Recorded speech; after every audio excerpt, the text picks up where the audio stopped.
Welcome, my dear students. In the previous videos, we are discussing about some properties of finite dimensional normed spaces.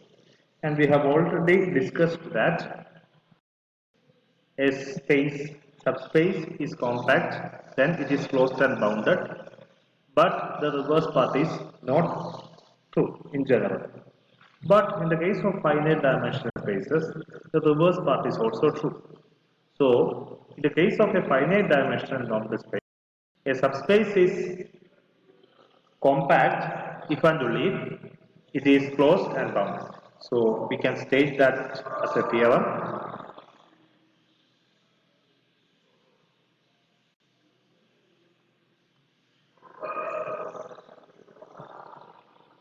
Theorem. In a finite dimensional normed space, in a finite dimensional normed space, X, normed space X, any subset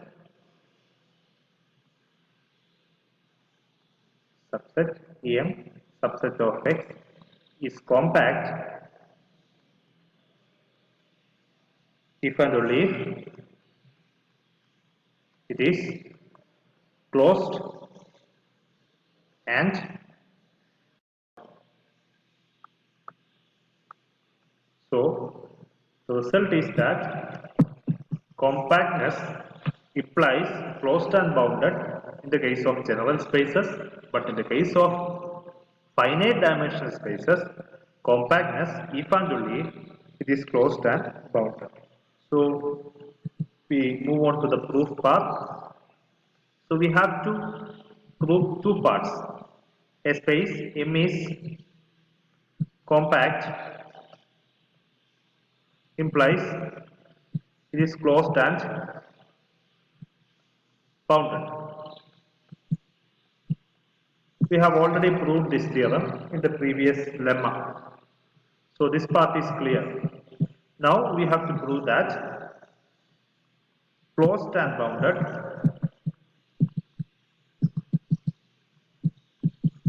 implies compactness in the case of finite dimensional normed space. So we assume that our space is closed and bounded. Our space M, subspace M is closed and bounded. Given that X is finite dimensional, we choose our dimension to be n. So let dimension of X to be n. Then X has a basis. Let the basis be E1, E2, etc. En. E1, E2, etc. En be the basis of capital X.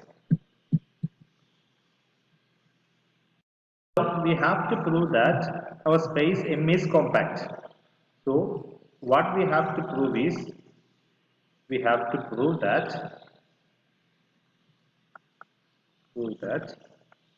M is compact. For that, we have to take any arbitrary sequence xn and prove that there exists a subsequence of the sequence which is actually convergent. So take any sequence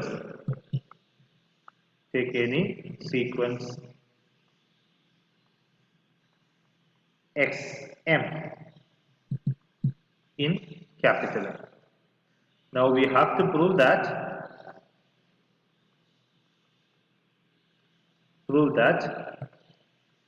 xm has a convergent subsequence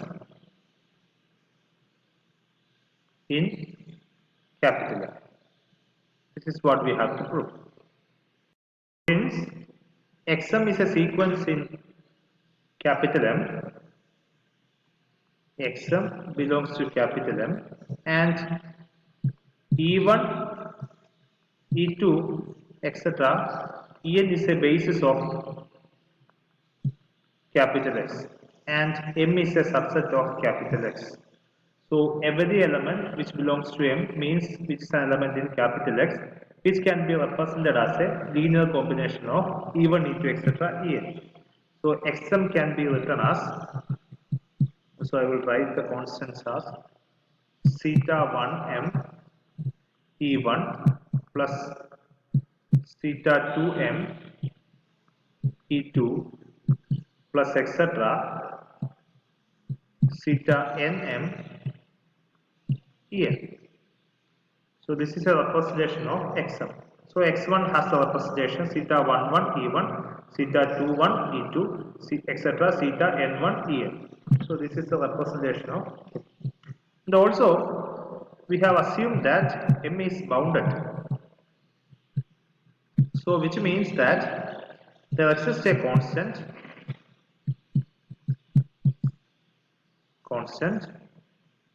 K such that norm x less than or equal to K for all x element of M.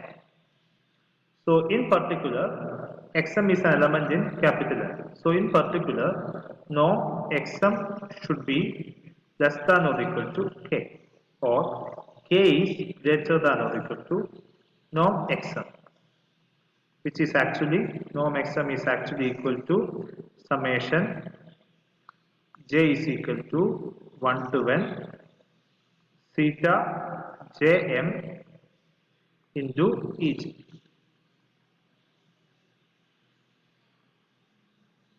We have a previous theorem which states that if x1, x2, etc. xn is linearly independent, then its linear combination can be written as in terms of an inequality, that is norm of alpha 1 x1 plus etc. alpha n xn should be greater than or equal to c into summation I is equal to 1 to n modulus of alpha n.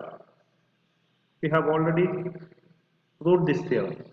So instead of x1, x2, etc. xn, we have e1, e2, etc. en, which is actually a basis for capital X, which means that e1, e2, etc. en is linearly independent. So by using this theorem, we can state that this is greater than or equal to c into summation j is equal to 1 to n modulus of theta jn. Okay, now take the first and the last part. So we can write it as k greater than or equal to c into summation j is equal to 1 to n modulus of theta j. If you move this c onto the right hand side and write the inequality in the reverse order, so we can write it as summation j is equal to 1 to n modulus of theta j m should be less than or equal to k by c.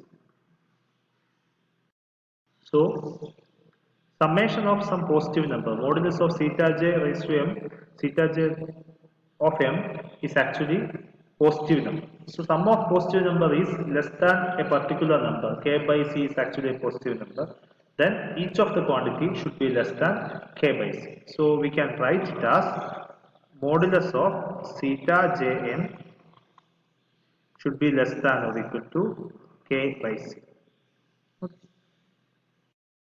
It implies that if you write theta jm, if we take theta jm as a sequence, then that theta jm is actually bounded. This is what we have obtained. From this, we can clearly state that the sequence theta jm is actually bounded for j is equal to 1, 2, 3, etc. n. Theta jm is actually a sequence because you can is obtained from this. It is either theta 1m or theta 2m etc. theta nm. This is theta jm. J varies from 1 to 3 etc. I take the particular case theta 1m. So corresponding to x1 we have theta 1m, theta 11 Corresponding to x2 we have theta 1 2. Corresponding to x3 we have theta 1 3. Corresponding to x4 theta 1 4. Corresponding to x5 theta 1 5, etc. Since xm is a sequence, we can obtain this as a sequence: theta 1 1, theta 1 2, theta 1 3, theta 1 4, etc. Similarly, we have theta 2 1, theta 2 2, theta 2 3 as a sequence, etc. Theta n1, theta n2, theta n3 as a sequence, which is obtained since xm is a sequence. So we can clearly understand that this is actually a sequence. Theta jm is actually a sequence where j varies from 1 to n. So we have n distinct sequences. Each of the sequences is actually bounded. So the first sequence is actually theta 1m, which is actually theta 1 1, theta 1 2, theta 1 3, etc. This is the first coefficient of x1. This is the first coefficient of x2. This is the first coefficient of x3, etc. Okay. Similarly, if we take theta 2m, we can write it as theta 21, theta 22, theta 23, etc. This is the second coefficient of x1. This is the second coefficient of x2. This is the second coefficient of x3, and so on. So each of these sequence in general, but in particular theta jm or theta 1m is bounded. Each of these sequence is bounded. We have actually n sequences. Theta 1m is first sequence, theta 2m is another sequence, etc. Theta nm. We have n sequences. By this condition, this is always bounded. So theta jm is always bounded. I take the particular case, theta 1m. So theta 1m is bounded. These numbers are real or complex numbers, since we consider the underneath field as set of all real numbers or complex numbers. So by Bolzano-Weierstrass theorem, theta 1m is a bounded sequence, which means that it has a convergent subsequence. So theta 1m has a convergent subsequence. Similarly, theta 2m is has a convergent subsequence. Since theta 2m is a bounded sequence, then by using Bolzano-Weierstrass theorem, it has a convergent subsequence. So we can proceed like this up until theta nm. All of the sequences are bounded real sequence, so each of them has a convergent subsequence by Bolzano-Weierstrass theorem. Weierstrass theorem.